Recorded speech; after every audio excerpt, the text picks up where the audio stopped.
दोस्तों, कैसे हैं सभी लोग। दोस्तों कैसे चल रही है डीएड एससी आईडीडी एग्ज़ाम की प्रिपरेशन। दोस्तों आज का क्लास हमारा DEd SC IDD first year से रहेगा। DEd SC IDD first year से रहेगा। कोर्स 2 से यूनिट है हमारा 1.2। बहुत सारे फ्रेंड्सों के मैसेज आ रहे थे कि मैम ये वाला टॉपिक जल्दी क्लियर करा दीजिए, जो कि आपके लिए बहुत मोस्ट इम्पोर्टेंट है, एक्सटर्नल के लिए भी और इंटरनल एग्जाम के लिए भी। ठीक है, टॉपिक है हमारा early symptoms of developmental disabilities and risk factor. इसमें पूछा क्या जाएगा, इससे संबंधित आपका प्रश्न आएगा, विकासात्मक अक्षमता के शुरुआती लक्षणों की व्याख्या कीजिए। इस तरीके से आएगा और उस पर प्रभावित पड़ने वाले जोखिम कारक कौन कौन से हैं ये पूछेगा आपसे। ठीक है, 5 नंबर के लिए बहुत ही ज्यादा मोस्ट इंपोर्टेंट टॉपिक है कोर्स 2 से, ध्यान रखना दोस्तों। तो आज का टॉपिक रहेगा विकासात्मक अक्षमता के शुरुआती लक्षण और जोखिम कारक।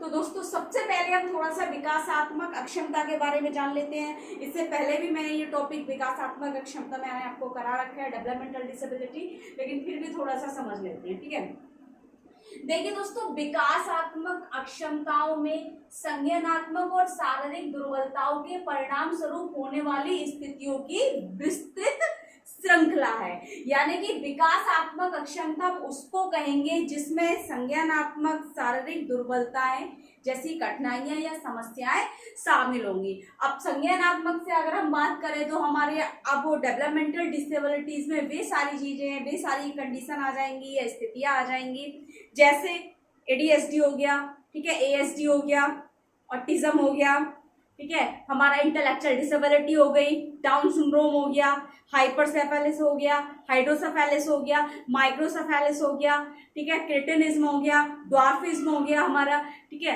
और सेरेब्रल पालिसी भी इसमें आ जाएगा, स्पाइना बाइफिडा भी इसमें आ जाएगा। तो बहुत सारी कंडीशन, ऐसी स्थितियां जो विकास से संबंधित होती है। ठीक है, तो विकासात्मक स्थितियों के परिणाम स्वरूप स्थितियों की विस्तृत श्रृंखला इसमें शामिल होती है। ठीक है, जिसे कह रहे हैं 22 वर्षों की आयु से पहले पहचाना जा सकता है। यानी कि इस कंडीशन को हम वयस्क अवस्था तक पहचान सकते हैं, लेकिन अब तक 18 दे रहे थे कि 18 वर्ष तक हम डेवलपमेंटल डिसेबिलिटी को पहचाना जा सकता है, या इससे पहले कि अगर कोई कारण होगा तो डेवलपमेंटल डिसेबिलिटी इसका होगा, इससे संबंधित कोई समस्या है। अगर इसके बाद होगी तो वो विकासात्मक अक्षमता नहीं होगी, क्योंकि एक व्यक्ति का परिपूर्ण विकास 18 वर्ष या 22 वर्ष तक हो जाता है। और विकासात्मक अवधि कितनी होती है, ध्यान रखना, 0 से 18 वर्ष तक होती है। ठीक है, अब 22 कर दी गई है, लेकिन 0 से 18 वर्ष भी आपकी सही मानी जाएगी अगर ऑप्शन में आपसे पूछ लिया जाए। फिर कह रहे हैं और आमतौर पर एक व्यक्ति के पूरे जीवन काल बना रहता है। यानी कि एक ऐसी स्थिति है, अगर इस स्थिति से व्यक्ति ग्रसित है तो ये क्या होगा, उसके आमतौर पर व्यक्ति के पूरे जीवन काल में बना रहेगा। कह रहे हैं इन अक्षमताओं में बौद्धिक अक्षमता, cerebral palsy, autism spectrum disorder, down syndrome, भाषा सीखने और विकास संबंधी दृष्टि हानि आदि सभी शामिल है। यानी कि कह रहे हैं इन अक्षमताओं में, डेवलपमेंटल डिसेबिलिटी में या बौद्धिक अक्षमता में जितनी भी अक्षमताएं समझ लीजिए हमारी जो विकास से संबंधित है, जो हमारे विकास को प्रभावित करती हैं, वे सभी अक्षमताएं इसमें शामिल है, शारीरिक भी मानसिक भी। शारीरिक की अगर हम बात करें तो विजुअल इम्पेयर्ड हो गया, हेयरिंग इम्पेयर्ड हो गया और लोकोमोटर डिसेबिलिटी हो गई। ठीक है, अब मानसिक की बात करें तो हमारे जितने भी मेंटल डिसऑर्डर हो गए वो इसमें सभी शामिल आते हैं, सभी सिंड्रोम इसमें आते हैं। ठीक, तो दोस्तों इसके अर्ली सिम्टम्स क्या है, यानी कि इसके शुरुआती लक्षण कौन कौन से हैं, तो उन्होंने बस ये पूछा है कि विकासात्मक अक्षमता के शुरुआती लक्षण। तो विकासात्मक अक्षमता के शुरुआती लक्षणों में निम्नलिखित लक्षण शामिल किए गए हैं। कौन कौन से हैं दोस्तों, सबसे पहला है समान उम्र के अन्य बच्चों की तुलना में गर्दन ना संभालना या रोकना या घुमाना। यानी कि अगर कोई बच्चा विकासात्मक अक्षमता से ग्रसित है और उसके शुरुआती लक्षणों को अगर हमने पहचानना है या जानना है, तो सबसे पहला लक्षण ये होगा, कोई 2 बच्चे जो समान उम्र के हैं तो क्या होगा, अन्य बच्चों की तुलना में जो बच्चा विकासात्मक अक्षमता से ग्रसित है वो क्या करेगा, अपना हेड कंट्रोल नहीं कर पाएगा। यानी कि हमारे जो डेवलपमेंटल माइलस्टोन होते हैं, विकासात्मक पड़ाव होते हैं, विकासात्मक जो मील पत्थर होते हैं, उन क्रम के अनुसार बच्चा क्या है, गर्दन संभालने में देरी मिलेगी देखने को हमें, ठीक है, रोक नहीं पाएगा, कंट्रोल नहीं कर पाएगा और घुमाने में भी समस्याएं आएंगी। दूसरा कह रहे हैं, समान उम्र के अन्य बच्चों की तुलना में बैठना, उठना, रेंगना या चलना। रेंगने का मतलब है क्रोलिंग करना हो गया, ठीक है ना, घुटनों के बल चलना, ठीक है। तो दोस्तों देखिए, समान उम्र के बच्चे में क्या करेगा, जो बच्चा विकासात्मक अक्षमता से ग्रसित है और एक दूसरा जो सामान्य बच्चा है, समान उम्र का है, तो समान जो बच्चा है उसकी तुलना में जो बच्चा ग्रसित होगा वो क्या होगा, उसके बाद बैठेगा, उसके बाद सीखेगा। यानी कि समय पर विकासात्मक पड़ाव क्रम के अनुसार समय पर कोई भी उसके अंदर विकास विकसित नहीं हो पाएगा, ना उठना, बैठना, चलना, रेंगना या क्रोलिंग करना नहीं आ पाएगा उसमें। इन सभी विकासों में हमें देरी देखने को मिलेगी। नेक्स्ट कह रहे हैं, वाक एवं भाषा संबंधी कौशलों को बाद में सीखना या संप्रेषण में कठिनाई। यानी कि वह बच्चा क्या होगा, उसके जो उम्र के अनुसार स्पीच उसका जो हो गया, उसकी भाषा हो गई, उसके अंदर भाषा संबंधित कौशल विकसित नहीं हो पाएंगे, संप्रेषण कौशल विकसित नहीं हो पाएंगे और संप्रेषण करने में कठिनाई होगी। और भाषा संबंधित कौशल, जैसे अगर हम बात करें, जैसे कि बच्चा जैसे जैसे 2.5 वर्ष का हो जाता है, 1 या 2 शब्द बोलना शुरू कर देता है, जन्म होते ही बच्चा रोना शुरू कर देता है। लेकिन कहीं ना कहीं ये कारण माना गया, अगर बच्चा जन्म के समय नहीं रोता है तो हो सकता है उसको क्या हो, विकासात्मक देरी हो और आगे उसके हमें उसके भविष्य में देखने को मिले, उसमें संप्रेषण जैसी कठिनाइयां देखने को मिल सकती है, समस्या हो सकती है, स्पीच प्रॉब्लम हो सकती है, ठीक है। नेक्स्ट कह रहे हैं, संज्ञानात्मक कौशलों में कमी, जैसे सोचना, समझना, याद रखना, तर्क करना, ठीक है। तो दोस्तों विकासात्मक अक्षमता में हमें ये देखने को मिलेगा, उसके जो हमारे कॉग्निटिव स्किल्स हो गए, संज्ञानात्मक कौशल हो गए, संज्ञान से संबंधित हो गए, हमारी बुद्धि से संबंधित हो गए, मानसिक क्रियाओं से संबंधित, जैसे सोचना, समझना, तर्क करना, वितर्क करना, कल्पना करना, समस्या समाधान करना, ये सभी चीजें याद रखना, क्या होगा उसमें हमें ये सभी कौशलों की कमी दिखाई देगी, ठीक है। नेक्स्ट कह रहे हैं, सामाजिक व्यवहार के नियमों को समझने में परेशानी। यानी कि उस बच्चे में सामाजिक व्यवहारों को, नियमों को समझने में परेशानी होगी, सामाजिक कौशल उसमें विकसित नहीं हो पाएंगे, ठीक है, या देरी से देखने को मिलेंगे। नेक्स्ट कह रहे हैं, क्रियाओं के परिणाम को देखने या समझने में कठिनाई। यानी कि कोई भी एक्टिविटी चल रही है, कोई भी एक क्रिया चल रही है, उस बच्चे को उस क्रिया को समझने में कठिनाई होगी, उस क्रिया का परिणाम समझने में कठिनाई होगी।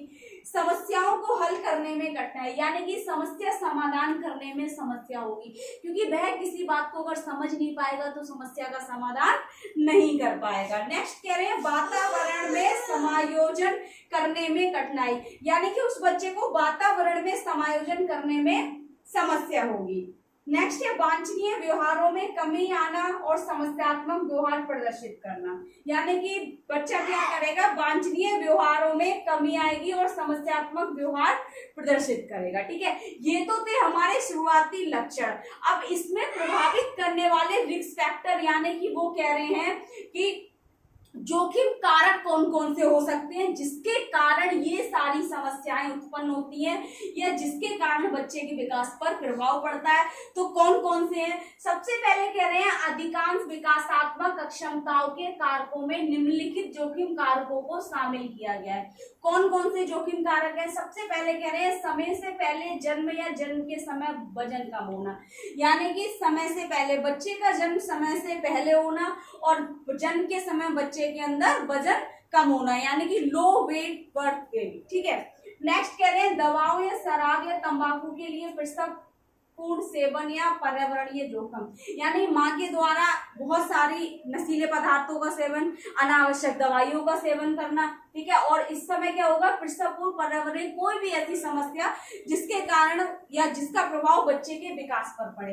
नेक्स्ट कह रहे हैं, खराब पोषण, पौष्टिक खाद्य पदार्थों में विटामिन, प्रोटीन या आहार में कमी या आयरन आदि की कमी, यानी कि माँ का जो खान पान है, उसका जो अपना न्यूट्रिशन जो ले रही है वहाँ, उसका क्या होगा, खराब पोषण, यानी कि वो संतुलित आहार नहीं ले रही है, जिसमें पौष्टिक खाद्य पदार्थों की कमी हो रही है, विटामिन हो गई, प्रोटीन हो गई, आहार में आयरन की कमी हो गई, यानी कि खून की कमी होना, तो उसका प्रभाव भी उसके बच्चे के विकास पर पड़ेगा। नेक्स्ट कह रहे हैं माँ या बच्चे द्वारा उच्च स्तर के पर्यावरणीय विषाक्त पदार्थों का संपर्क में आना।